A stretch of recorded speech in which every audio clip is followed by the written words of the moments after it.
তাহলে তো আমি অনেক বিপদে পড়ে যাব, আমার বাবা তো বিনা চিকিৎসায় মারা যাবে।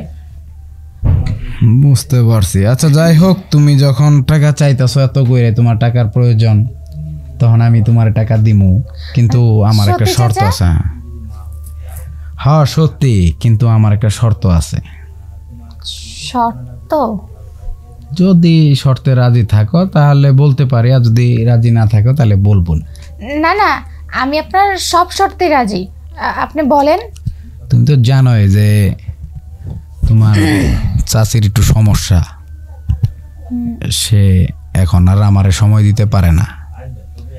তো অনেক দিন ধরে চিন্তা করতেছিলাম বিয়ে একটা করবো। তো যেহেতু তুমি এলাকার মাইয়া, দেখতে শুনতে সুন্দর, ডাঙ্গর হয়ে গেছো, শরীর স্বাস্থ্য ভালো, ফিগার ফিটনেসও ভালো, অনেক সময় চোখের সামনে দিয়ে যাও, চোখ দুইটা ঘুরাইতে চাই না, তারপরও নজর দুইটা পইরা যায়। কি করুম, এলাকার মাতবর হিসেবে একটা দায়িত্ব আছে না। ওইসব চিন্তা ভাবনা করে, মান সম্মানের চিন্তা ভাবনা করে কোনো সময় কিছু কইতে পারি নাই। তোমারে কিন্তু আমার আগে থেকেই খুব ভাল লাগে, বুঝছ? কি বলছেন এগুলা? আপনি আমার বাবার বয়সের লোক। আরে বাদ দাও, বাবার বয়সী, বাবা তো আর না। হ্যাঁ শোনো, আমি কি বলি, তুমি তোমার বাবার চিকিৎসা করো, তোমার বাবা যত টাকা লাগে চিকিৎসার জন্য আমি সব টাকা দেব। কোনো লাভ লাগবো না, কোনো সুদ লাগবো না, কোনো ইন্টারেস্ট লাগবো না। বুঝতে পারছো বিষয়টা? আচ্ছা ঠিক আছে, আমি আমার বাবার জন্য সব কিছু করতে পারবো, তাতেও যদি আমার বাবাটা সুস্থ হয়ে যায়। তুমি শুধু আমারে আইসা আইসা একটু খুশি কইরা যাইবা। আচ্ছা ঠিক আছে চাচা, আমি আপনার কথা রাখবো। হ্যালো, আসসালামু আলাইকুম। ওয়ালাইকুম সালাম। কে? মাতবর চাচা, আমি রহিমের মেয়ে বলছিলাম। কোন রহিম জানি? ওই তো গতকালকে আপনার সাথে যে কথা বললাম।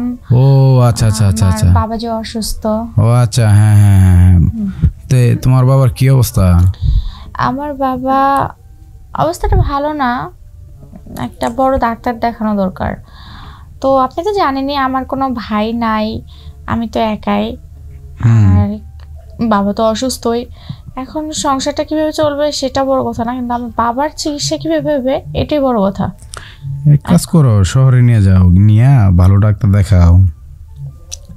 শহরে তো নিয়ে যাব, তাই তো আপনার একটু হেল্প দরকার। আমার হেল্প?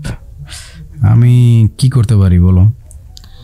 আসলে আপনি তো সবই জানেন, আমাদের আর্থিকের প্রবলেম অনেক, আর এই মুহূর্তে আমিও তো চাকরি করি না, আর বাবা যেহেতু বসে আছে, আমাদের তো আর কর্ম করার মানুষ নাই।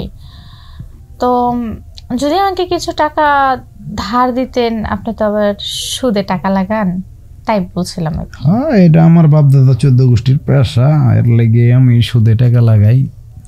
কি করবো, বাপের ঐতিহ্য ধরে রাখছি আর কি। তো কি তুমি টাকা চাইতেছো না? হ্যাঁ চাচা, আমি কিছু টাকা চাচ্ছিলাম। সমস্যা নাই, আপনি চিন্তা করেন না, আমার পরীক্ষাটা শেষ হলে আমি একটা চাকরি জোগাড় করে আপনার টাকাগুলো আমি সুদে আসলে শোধ করে দেব। ঠিক আছে, বুঝতে পারছি, কিন্তু এত লং টাইম সময়ের জন্য তো আমি আসলে সুদে টাকা লাগাই না। আর তাছাড়া বর্তমান দেশের পরিস্থিতি খুবই খারাপ, মানুষ আসলে টাকা মাইরা খায়, বাটপার হয়ে গেছে। এর জন্য চিন্তা করতেছি সুদের ব্যবসাটা বাদ দিমু। চাচা, সবার মতো তো আর আমরা না, তাই না? আর আমরা তো আর চলে যাচ্ছি না, তো আমাদেরকে একটু বিশেষ করে যদি হেল্প করতেন, তাহলে আশা করি আপনার টাকা মাইরে খাওয়া যাব না।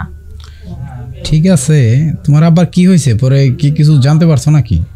এখনো কিছু জানতে পারিনি, তবে কয়েকটা টেস্ট দিছে, টেস্টগুলো করলে বোঝা যাবে। কিন্তু তো ঢাকা শহরে নিয়ে গেলে তো অনেক টাকা, সেটা তো আপনি জানেই। আচ্ছা, কত টাকা লাগবে? কত টাকা? এই তো চাচা, লাগবে প্রায় আপনার হচ্ছে, এই তো চাচা প্রায় আমার হচ্ছে 30,000 টাকার মতো লাগবে। আপনি কি দিবেন? 30,000? হ্যাঁ। দেখো, আমি তো টাকা আসলো 4-5 হাজারের বেশি গেলে জমি জমা বন্ধক রাখা বা স্বর্ণ অলঙ্কার রাখা পরে টাকা দেই। তো তুমি কি রেখে টাকা দিবা? চাচা আমার তো রাখার মতো কিছু নাই, তবে এখন আপনাকে কি বলবো, কি রাখার কথা বলবো, রাখার মতো কিছু নাই, তবে হচ্ছে আপনি একটু যদি বিশ্বাস করে দিতেন আমাকে। বিশ্বাস তো আমি সবারই করি, ঠিক আছে, কিন্তু 30,000 টাকা এটা অনেক টাকা। তোমাদের তো জায়গা জমি যা ছিল তোমার বাপেও এর আগে আমার কাছে বন্ধক দিয়ে টাকা নিছে, তুমি তো এটা জানো। হ্যাঁ তোমার আমি তো বলছি জানি। সেই টাকাও সুদে আসলে আজকে 1.5 লাখ, সেই টাকাও দিতে পারে নাই, এখন আবার তুমি চাইতেছো 30,000। আসলেও তোমরা পরে দেখা গেছে যে আমার টাকাটা দিতে পারবা না, আমার ব্যবসার খুব ক্ষতি হয়ে যাইব। এখন আমি তো টাকা দিতে পারবো না। চাচা আপনি তো সব কিছুই জানেন, জানার পরেও যদি আপনি মুখ ফিরে নেন তাহলে তো আমি অনেক বিপদে পড়ে যাব। আমার বাবা তো বিনা চিকিৎসায় মারা যাবে। বুঝতে পারছি। আচ্ছা যাই হোক, তুমি যখন টাকা চাইতেছো এত করে, তোমার টাকার প্রয়োজন, তখন আমি তোমার টাকা দিমু, কিন্তু আমার একটা সত্যি শর্ত চাচা? আছে। হ্যাঁ সত্যি, কিন্তু আমার একটা শর্ত আছে। শর্ত? যদি শর্তে রাজি থাকো তাহলে বলতে পারি, আর যদি রাজি না থাকো তাহলে বলবো না। না না, আমি আপনার সব শর্তে রাজি, আপনি বলেন। তুমি তো জানোই যে তোমার চাচির একটু সমস্যা, সে এখন আর আমারে সময় দিতে পারে না। তো অনেক দিন ধরে চিন্তা করতেছিলাম বিয়ে একটা করবো। তো যেহেতু তুমি এলাকার মাইয়া, দেখতে শুনতে সুন্দর, ডাঙ্গর হয়ে গেছো, শরীর স্বাস্থ্য ভালো, ফিগার ফিটনেসও ভালো, অনেক সময় চোখের সামনে দিয়ে যাও, চোখ দুইটা ঘুরাইতে চাই না, তারপরও নজর দুইটা পইরা যায়। কি করুম, এলাকার মাতবর হিসেবে একটা দায়িত্ব আছে না। ওই সব চিন্তা ভাবনা করে, মান সম্মানের চিন্তা ভাবনা করে কোনো সময় কিছু কইতে পারি নাই। তোমারে কিন্তু আমার আগে থেকেই খুব ভাল লাগে, বুঝছো? কি বলছেন এগুলা? আপনি আমার বাবার বয়সের লোক। আরে বাদ দাও, বাবার বয়সী, বাবা তো আর না।